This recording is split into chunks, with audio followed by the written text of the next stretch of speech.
Assalamualaikum warahmatullahi wabarakatuh. Alhamdulillahirrabbilalamin. Wassalatu wassalamu ala asrafil anbiya'i wal mursalin Sayyidina wa maulana Muhammadin wa ala alihi wa sahbihi ajma'in, amma ba'du.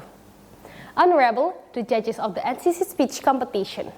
Respectfully, my beloved family and all the happy audience. Good morning, ladies and gentlemen. May we always be under His protection. On this occasion, let me introduce myself. My name is NAILA ABDUL. I come from MTS plus DARUL ULUM.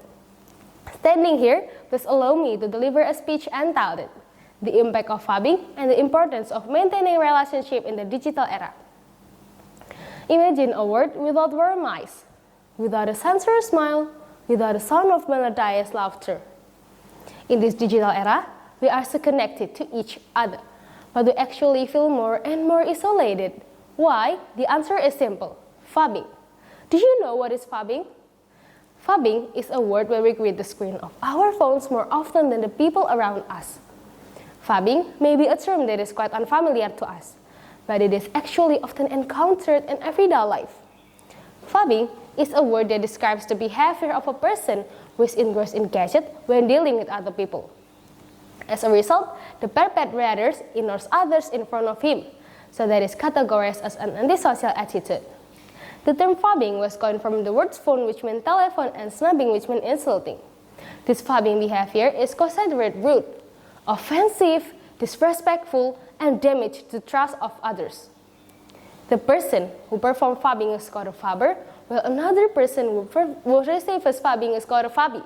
Generally, a fabber has four characteristics, namely nomophobia, interpersonal conflict, self-isolation, and problem acknowledgement. This fabbing behavior is suspected because by several factors, such as smartphone addiction, FOMO, lack of awareness of the importance of face-to-face social interaction. This habit was formed as technology developed that allowed everyone to access information and entertainment with just mobile phones. Ladies and gentlemen, Dr. James A. Roberts, a professor of marketing at Baylor University, says that fabbing can reduce the quality of interpersonal relationship by disrupting interpersonal communication and reducing empathy, further increasing the risk of stress and anxiety. A study published in the journal Computers in Human Behavior in 2018 showed that fabbing can affect psychological well-being of a person, including increased levels of anxiety, isolated, then decreases in concentration in hybrid learning process. Studies show that the person who often fabbing tends to have lower grades. They also report difficulties in retaining information taught in class. Then, how to overcome it? The solution to overcome fabbing is to be aware of the negative impact of fabbing. If the person you are with is constantly checking, playing, and even messaging with others through their phone, surely you feel uncomfortable and a feeling of not being cared about appears. Well, the negative effect of this fabbing is make a person feel unappreciated for their presence. So, it can damage the quality of relationship. Then, limit the use of smartphone. Determine certain times of the day that are allowed to use smartphone.